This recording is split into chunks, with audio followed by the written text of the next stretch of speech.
सुंदरवन के जंगल में पक्षियों का झुंड रहता था। उसी जंगल में टूनी चिड़िया अपने पति कालू कौवे के साथ रहती थी। कालू कौवा बहुत ही मेहनती था। वह दिन भर रिक्शा चलाता और अपने परिवार को पालता था। उसी जंगल में एक चील भी रहती थी। एक दिन कालू शाम को अपने घर लौट रहा था, तभी अचानक उसके ऑटो के सामने चील आ जाती है। ऑटो से टक्कर लगने की वजह से चील वहीं तड़प तड़प कर मर जाती है। अकाल मौत मरने के कारण चील की आत्मा उस जंगल में घूमने लगती है और जो भी पक्षी उसे मिलता वह उसे मारकर खा जाया करती थी। इधर कालू कौवा घबराकर घर पहुंचता है और सारी बात टूनी चिड़िया को बताता है।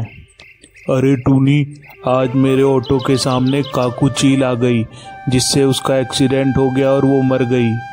अरे कालू जी, ये आपने क्या कर दिया? अब उसकी आत्मा हमें नहीं छोड़ेगी। एक दिन कालू रात में घर लौट रहा था, तभी चील की आत्मा उसके सामने आ जाती है। कालू बहुत ही डर जाता है। मुझसे गलती हो गई, मैंने ये जानबूझकर नहीं किया, मुझे माफ कर दो।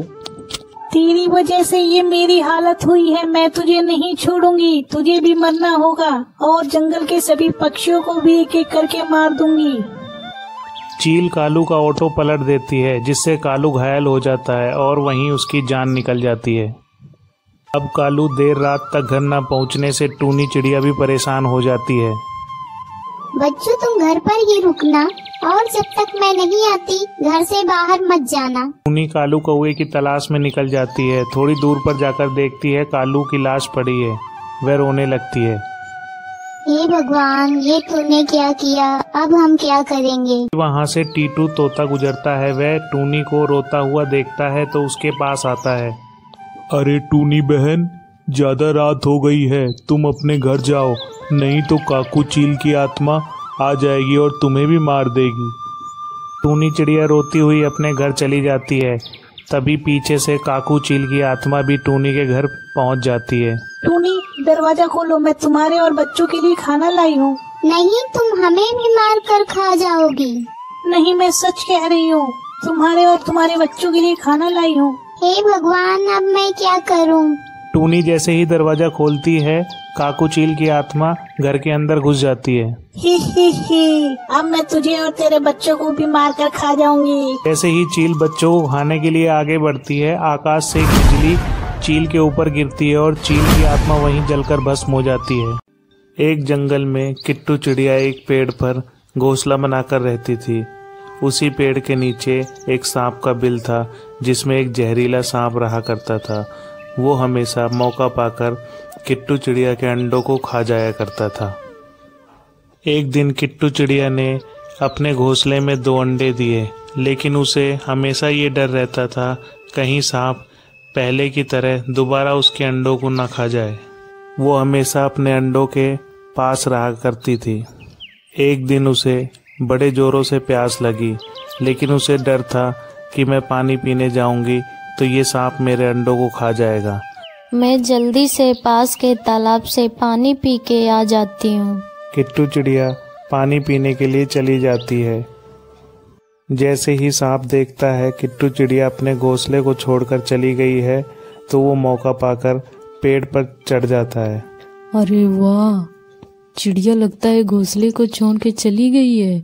यही मौका है इसके अंडों को खाने का। और सांप अंडों को खाने के लिए पेड़ पर चढ़ जाता है और उसके दोनों अंडों को खा जाता है। पानी पीकर जब चिड़िया वापस आती है तो वो देखती है कि उसके दोनों अंडों को सांप खा गया है और वो जोर जोर से रोने लग जाती है। तभी वहाँ से टीटू तोता जा रहा होता है। वो चिड़िया को रोते हुए देखकर रुक जाता है और उससे पूछता है, अरे किट्टू, क्या हुआ, तुम क्यों रो रही हो? क्या बताऊं टीटू भैया, ये दुष्ट सांप मेरे अंडों को हमेशा खा जाता है। लगता है इसका कुछ करना पड़ेगा, ये हमेशा पक्षियों के अंडों को खा जाता। उसी जंगल में अप्पू हाथी अपने परिवार के साथ रहता था। दोनों अप्पू से मदद मांगने के लिए जाते हैं।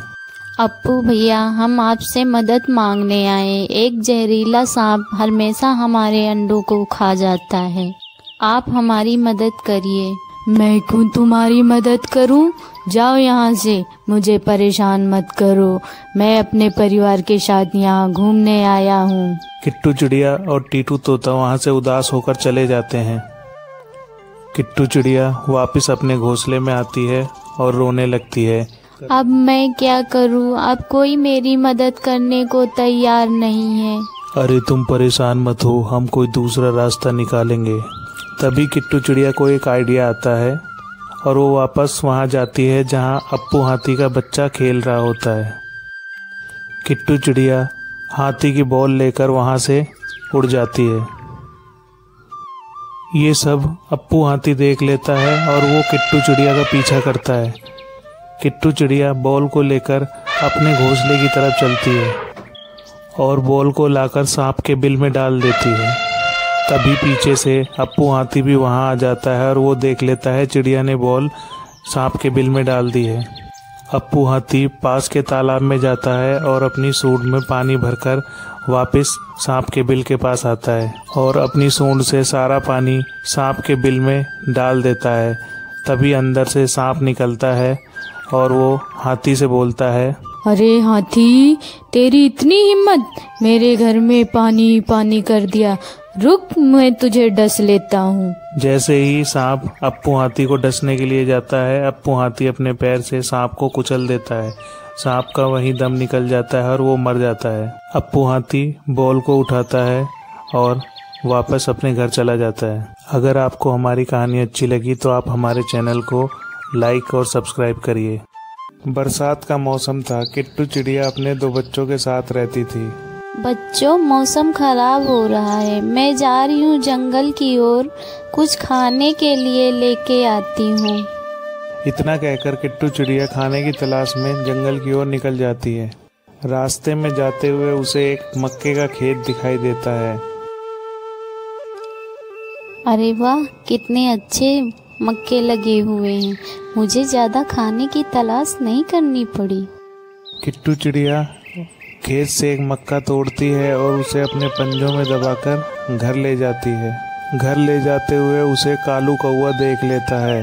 अरे वाह, ये इतना अच्छा मक्का कहाँ से तोड़ कर लाई है, इसे ले जाने दो, रात को मैं इसके घर से चोरी कर लाऊंगा। रास्ते में जाते हुए बारिश शुरू हो जाती है और किट्टू चिड़िया एक पेड़ पर रुककर बारिश रुकने का इंतजार करती है। बारिश है जो रुकने का नाम नहीं ले रही थी। सारे जंगल में पानी ही पानी भर गया था। उधर घर पर किट्टू चिड़िया के दोनों बच्चे परेशान थे कि माँ अभी तक घर लौटकर नहीं आई। भैया, बारिश बहुत तेज हो रही है, माँ अभी तक घर नहीं आई है।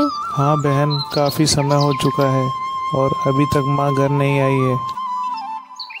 तभी किट्टू चिड़िया का पड़ोसी टीटू तोता घर आता है और कहता है, अरे बच्चों, तुम घबराओ मत, तुम्हारी माँ जल्दी ही वापस आ जाएगी।